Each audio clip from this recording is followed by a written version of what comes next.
बात करते हैं मुद्दों की, दिखाते हैं सच, पीछा करते हैं आपके सरोकार से जुड़ी हर खबर का, लाते हैं सच, क्योंकि दिल में सच, जुबान में सच। नमस्कार, मैं हूं मुस्तफ़ा हुसैन और आप देख रहे हैं वॉइस ऑफ एमपी।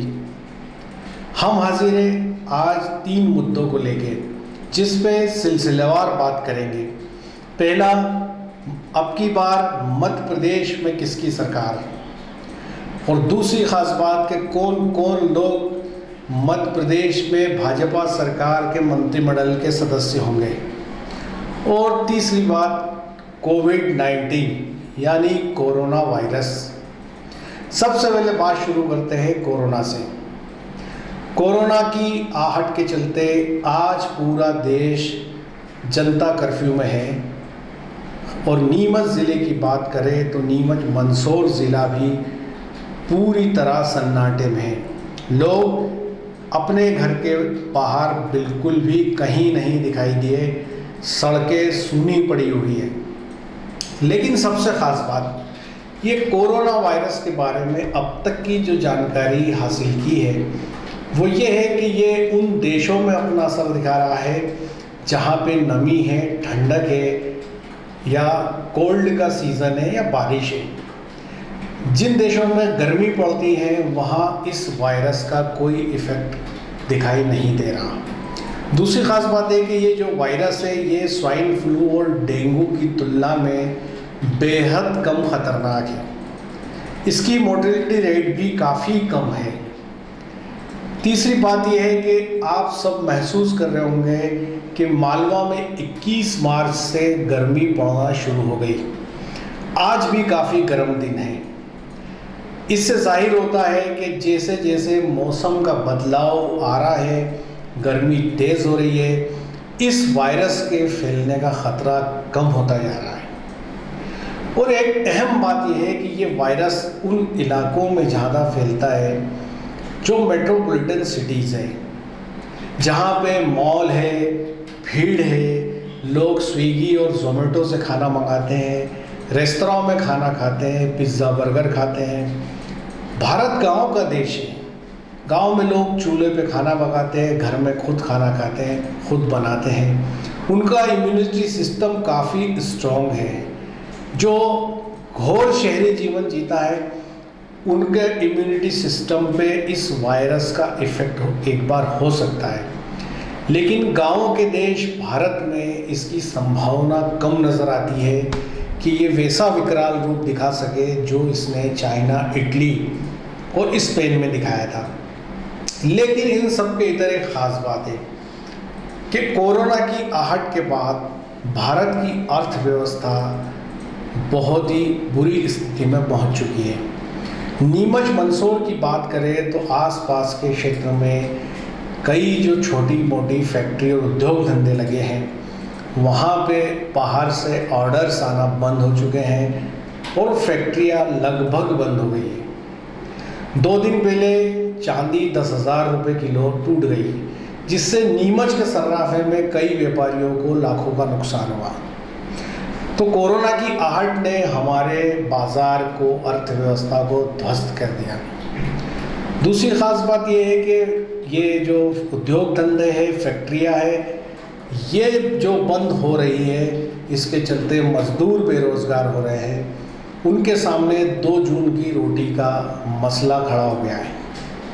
सरकार के सामने बड़ी चुनौती है कि ऐसे तमाम हिस्से जहाँ पे मज़दूर जो है वो बेरोज़गार हो गया है, उन तक राशन कैसे पहुँचाया जाए, उनको खाने की व्यवस्था कैसे हो।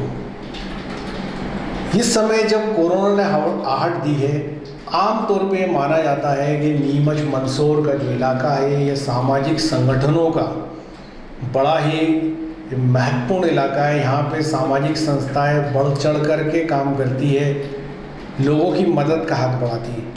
लेकिन कोरोना के मामले में देखा गया है कि नीमच मंदसौर की सामाजिक संस्थाएं कहीं दिखाई नहीं दे रही। नीमच में केवल भारत विकास परिषद सामने आया है, जिसने 1000 सैनिटाइज़र और मास्क बांटे। बाकी दूसरी सोशल ऑर्गेनाइजेशन इसमें पार्टिसिपेट करते नहीं दिखी। लगता है शायद उनको भी डर लगता हो इस बीमारी के से, पर मेरा ये कहना है कि यदि हम इंसानियत की मदद का हाथ बढ़ाते हैं, उनको बचाने के लिए आगे आते हैं, तो कुदरत भी हमारी मदद करती है।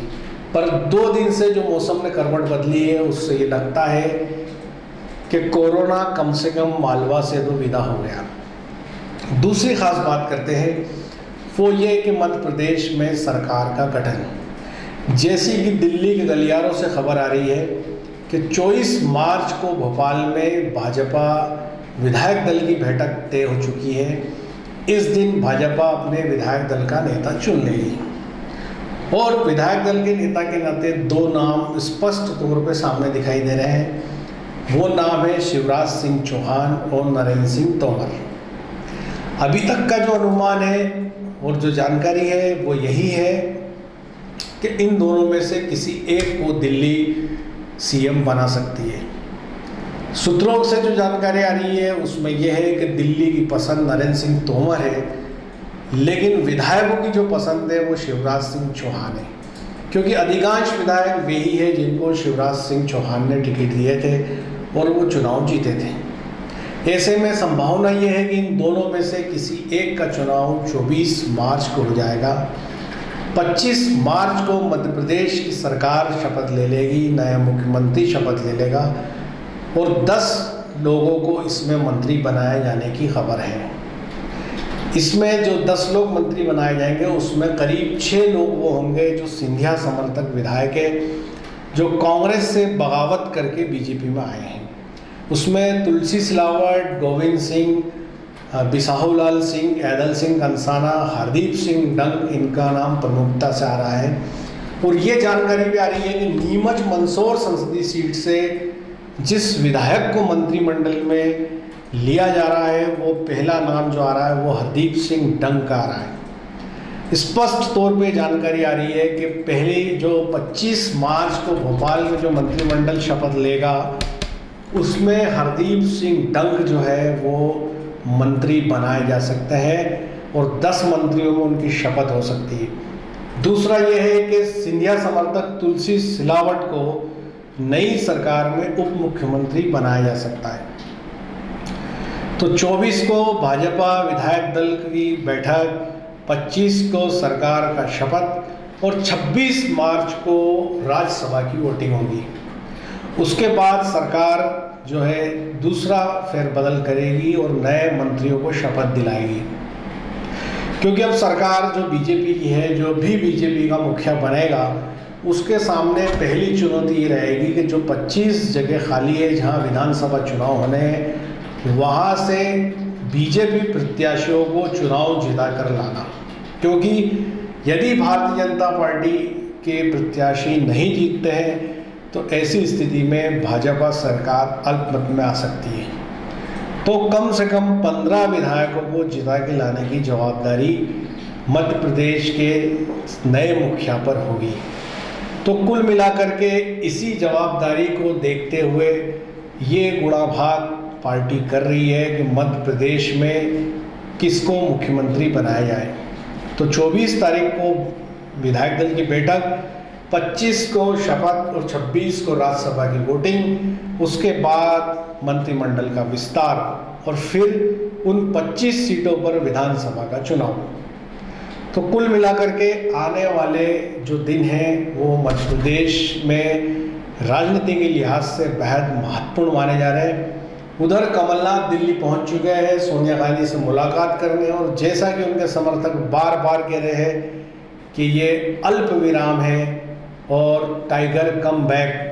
तो अब देखना यह है कि दिल्ली से लौटकर कमलनाथ मंत्रिमंडल के गठन के पहले कोई नई बात करते हैं या सब कुछ यथास्थिति में रहेगा। मेरे सहयोगी नवीन पाटीदार के साथ मुस्तफ़ा हुसैन।